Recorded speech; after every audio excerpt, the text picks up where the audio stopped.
Salut à tous, on attaque la partie 2 de l'épreuve HEC ESSEC 2025, maths approfondie. Dans une précédente vidéo, on a fait la partie 1 sur l'endomorphisme adjoint et enfin en quelque sorte sur le dual. Aujourd'hui, on continue avec un problème de minimisation de la norme euh, entre AX moins, de AX moins Y. Y étant fixé, on cherche X qui minimise AX moins Y.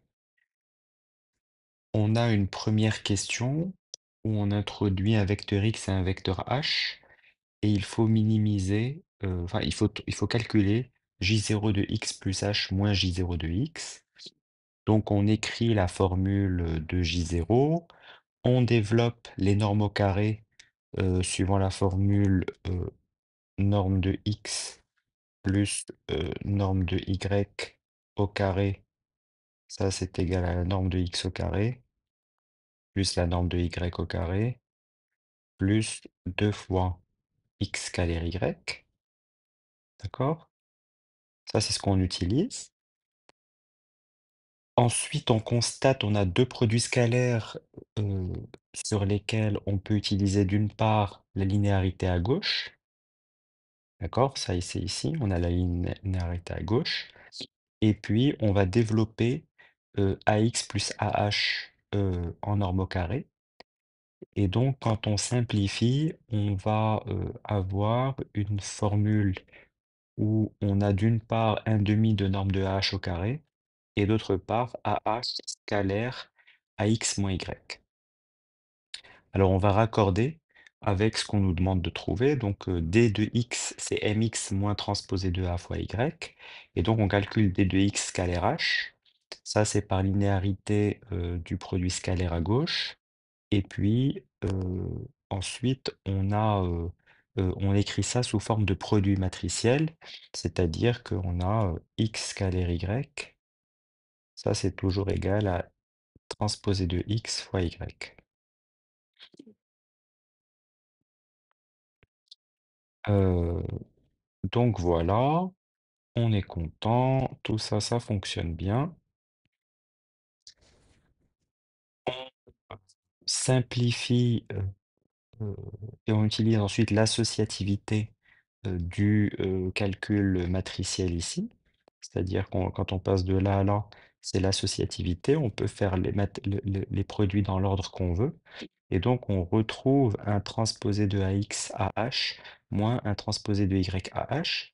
Et donc, là, on utilise la linéarité du produit matriciel pour trouver le AX moins Y scalaire à H qui est égal à AH scalaire AX moins Y, puisque le produit scalaire est symétrique.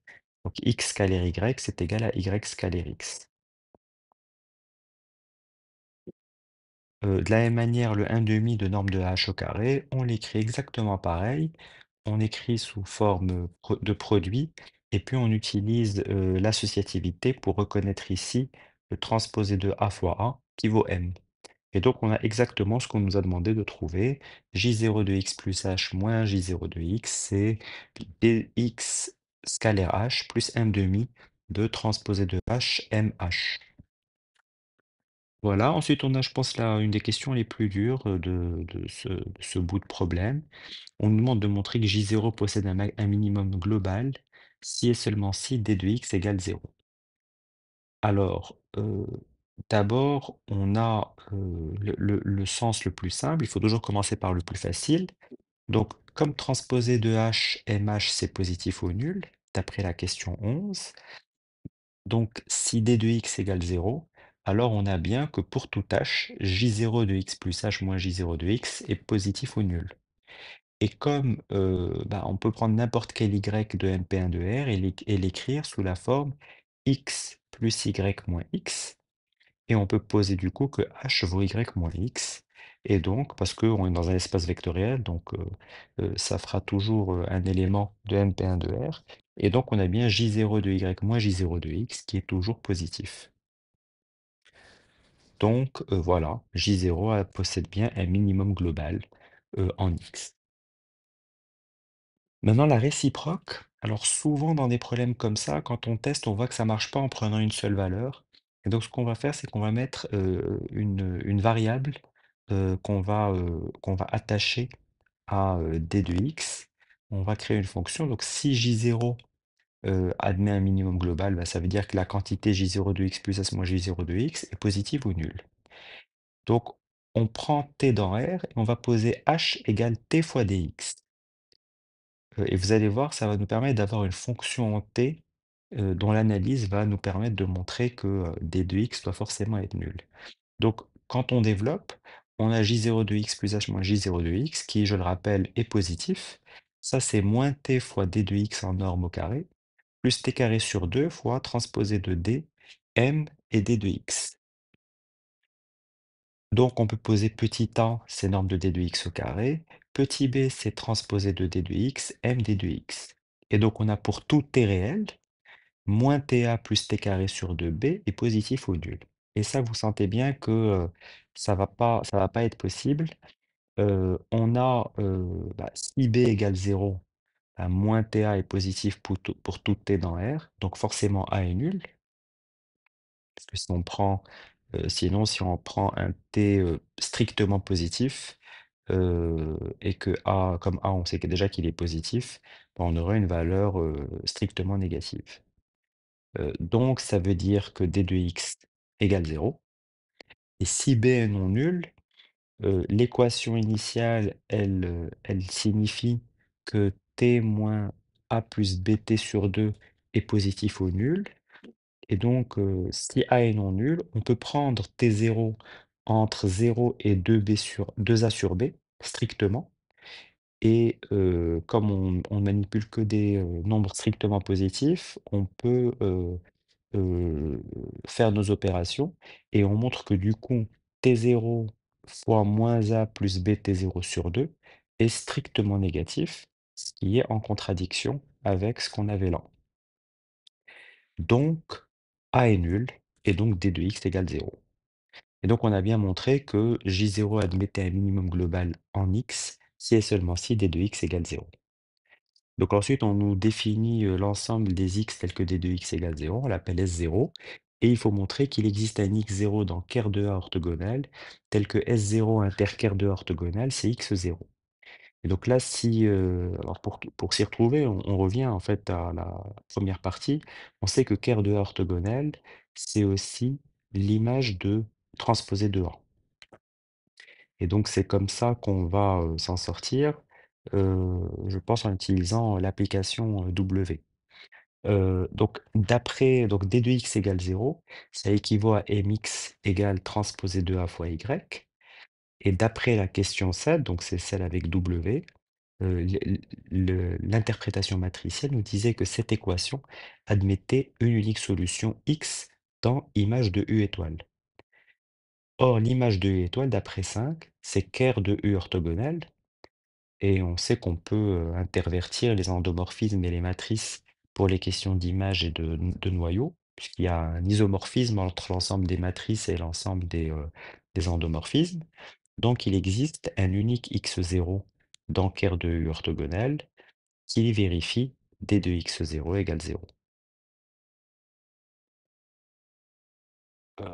Oui, l'isomorphisme entre les matrices et les endomorphismes, c'est pour une base donnée. Donc là, c'est la base canonique. Donc on a trouvé notre x0 unique qui appartient à ker de A orthogonal inter S0. Et donc, ça veut dire que c'est réduit à x0 puisqu'il est unique. Voilà. Question 15, on nous demande de justifier l'identité AX égale QY. Alors, pour moi, ce qu'on dit, c'est qu'en X, J0 atteint son minimum global. C'est le point de image de U sur lequel se projette orthogonalement Y. Et donc, on a que AX égale QY. Hein, puisque Q, c'est la projection orthogonale sur, l'image de U. Et voilà, la distance minimale entre, heu, entre AX et Y, bah, elle est atteinte à la projection orthogonale de, de, Y sur l'image de U. Alors, montrer que x moins x0 est dans ker A, ben A fois x moins x0, c'est ax moins ax0. Et comme x était quelconque dans le petit a, ben c'est qy moins qy. Et donc ça vaut 0. Donc forcément x moins x0 est dans le noyau de A. Alors, si x est différent de x0, alors la norme de x est strictement plus grande que la norme de x0. Bah, comme x0 est dans ker A orthogonal, on peut appliquer le théorème de Pythagore, et donc x moins x0 plus x0, ça c'est donc la norme au carré de deux éléments orthogonaux. C'est donc x moins x0 norme au carré plus norme de x0 au carré. Puisque le produit scalaire, donc là il faut le voir comme ça, hein, le produit scalaire va être nul puisque l'un est dans ker A et l'autre est dans ker A orthogonal.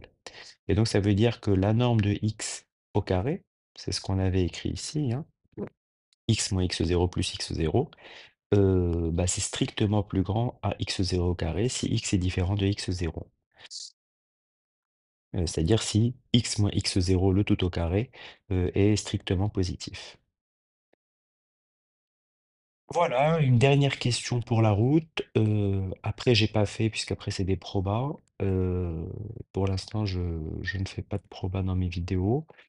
On suppose le rang de A égale à P, montrer que S0 est réduit à X et que X égale M-1 T à Y. Bah, le rang de A égale P, donc M est inversible d'après la question 9.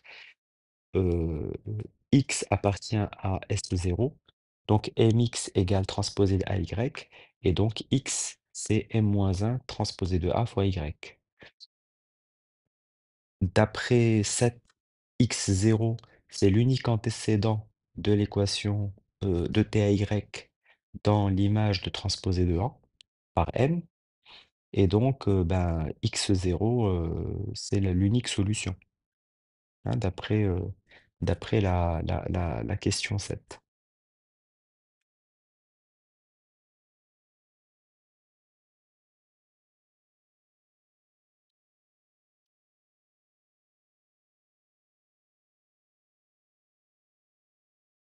C'est l'équation mx égale transposé de a fois y, euh, admet une unique solution. Transposé de a fois y appartient bien à image de U étoile, si on prend les notations de la question 7, et donc l'image de transposé de A, si on prend la question 15C. Et donc on a bien un unique antécédent. Voilà pour ce sujet, pour la partie algèbre de ce sujet de SCHEC, un bon sujet, pas simple, quelques questions astucieuses, mais je pense que voilà, quelqu'un qui aurait fait ces 15 questions aurait déjà une très très bonne note. Au total, je vois qu'il y a 23 questions. Donc à 15 questions, à mon avis, vous avez 20, hein, parce que les années d'avant, à 40% du sujet, on avait 20. Donc voilà, je pense que là déjà on aurait eu une très très bonne note. N'hésitez pas à vous abonner, à me mettre en commentaire vos remarques, vos suggestions, vos questions, et à mettre un petit like sur la vidéo si elle vous a plu. Merci, à bientôt, au revoir.